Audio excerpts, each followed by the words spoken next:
Bismillahirrahmanirrahim. Assalamualaikum warahmatullahi ta'ala wabarakatuh. Bismillahirrahmanirrahim. Alhamdulillahirabbil alamin. Wa bihi nasta'inu ala umurid dunya waddin. Wassalatu wassalamu ala sayyidil mursalin wa ala alihi washabihi ajma'in. Amma ba'du. Bismillahirrahmanirrahim. Alhamdulillah. Sekarang kita masih diberi kesehatan, yaitu sehat jasmani maupun rohani oleh Allah Subhanahu wa taala. Dan tak lupa juga mari kita selalu panjatkan sholawat pada junjungan kita, yakni baginda Nabi besar Muhammad sallallahu alaihi wasallam. Perkenalkan, nama saya Ahmad Saiful dari Prodi PHI kelas 7B semester 7B non reguler dari kampus Uni Khams Jember atau Universitas Islam Kiai Ahmad Muzaki Shah. Di sini saya ingin memaparkan materi yang sudah disampaikan minggu kemarin, yaitu terutama untuk memenuhi tugas mata kuliah yang pertama, yaitu tentang tahsinul Quran. Untuk tahsinul Quran di sini yaitu terdapat 3 hal. Yang pertama dengan tahsin, yang artinya tahsin itu adalah memperindah suatu bacaan Al-Quran. Jadi itu dinamakan tahsin. Terus yang kedua itu taskhih, yaitu memperbenar. Jadi ketika ada kesalahan membaca Al-Quran terus harus dibenarkan, karena itu dinamakan dengan taskhih. Dan untuk yang ketiga yaitu tajwid, yaitu adalah suatu aturan yang menjadi standar untuk mencapai bacaan Al-Quran dengan tepat dan juga benar. Itu dinamakan ilmu tajwid. Yang kemudian yang diupayakan melalui tahsin atau qiraah, yaitu sedangkan di sini qiraah sendiri itu artinya bacaan atau membaca. Jadi membaca Al-Quran itu bisa dinamakan dengan qiraah atau dinamakan qiraah.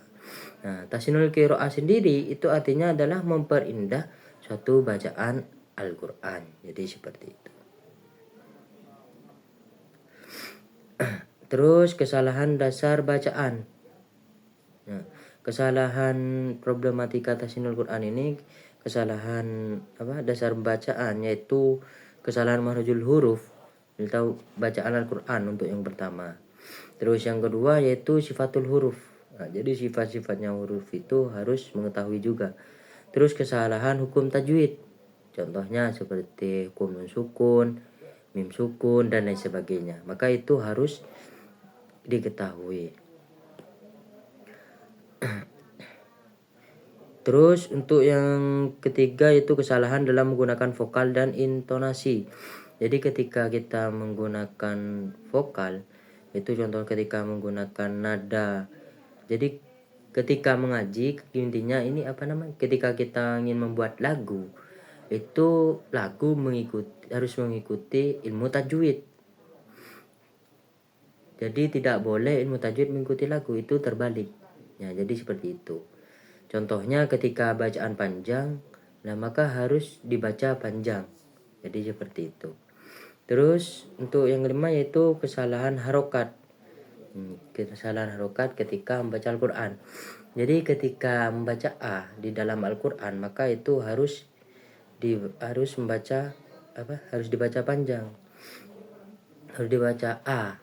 Kalau ada alifnya A, maka hukumnya matobi. Maka itu harus dibaca 1 harokat atau 2 alif, tidak boleh lebih. Jadi seperti itu. Terus kesalahan wakof. Nah, kesalahan wakof ini sering terjadi. Contoh, wakof itu banyak macamnya. Ada wakof yang untuk berhenti, ada wakof yang hanya mengambil nafas, ada yang wakof berhenti lalu kembali lagi. Nah, jadi seperti itu. Kita itu harus bisa benar-benar memahami hal tersebut. Dan yang ketujuh yaitu tartil dan bacaan. Jadi tartil sendiri itu artinya adalah membaca Al-Quran yang mana bacaannya itu harus pelan dan harus membaguskan penglafatan huruf. Nah, jadi itu yang dinamakan dengan tartil. Terus tartil ini dibagi menjadi 3. Jadi tartil itu ada 3 di sini, ada 3 hal. Yang pertama yaitu tasyik. Ya. Apa tasyik itu? Jadi tasyik itu adalah membaca Al-Quran dengan tempo yang sangat lambat dan tenang.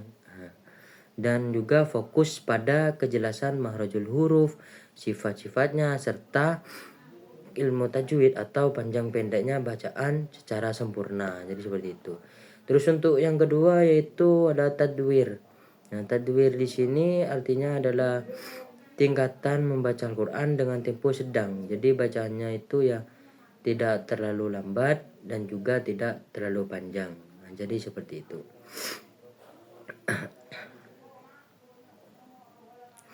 Terus untuk yang ketiga yaitu ada hadr.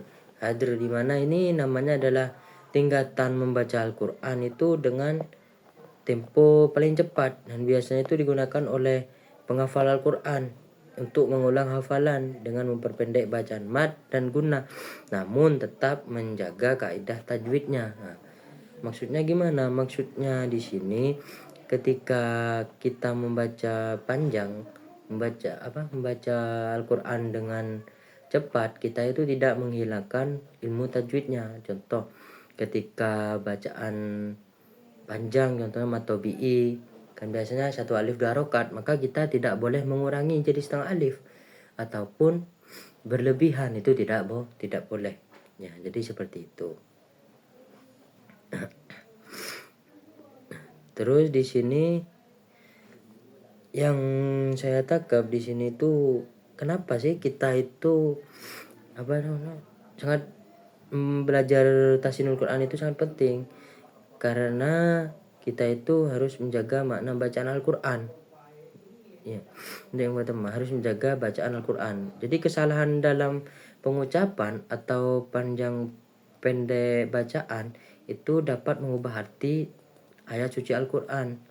Ya, jadi seperti itu. Terus menghindari kesalahan. Jadi kita ini belajar tahsin itu membantu kita itu menghindari kesalahan-kesalahan dalam pengucapan huruf hijaiyah dan juga hukum ilmu tajwid lainnya. Terus memperoleh keberkahan yaitu melalui pembelajaran tahsin ini, terutama umat muslim yaitu umat Islam itu dapat lebih dekat dengan Al-Quran dan memperoleh keberkahan dari Allah. Di sini aspek yang sangat-sangat harus dipelajari dalam Al-Quran itu yang seperti yang saya bilang barusan, makhrajul huruf. Karena mempelajari itu tempat kita mengetahui mana tempat keluarnya setiap huruf hijaiyah agar diucapkan dengan benar. Nah, jadi seperti itu. Terus yang sifatul huruf ini kita itu mempelajari sifat-sifat kitab huruf saat dibaca.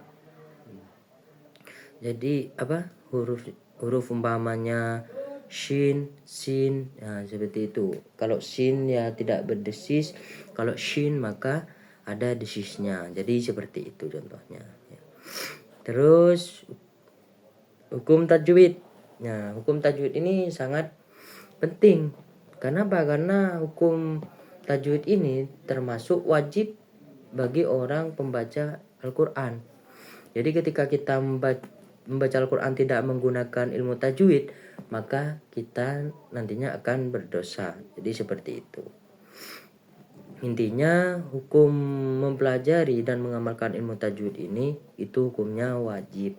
Jadi seperti itu. Terus lagu dan juga irama. Jadi ketika kita mempelajari lagu atau irama, sudah saya sampaikan barusan, yaitu kita itu harus bisa mengendalikan mana yang bacaan itu panjang dan mana yang bacaan pendek.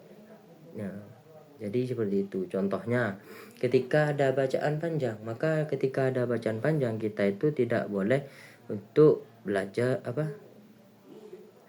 tidak boleh membacanya pendek ataupun mengurangi. Jadi seperti itu.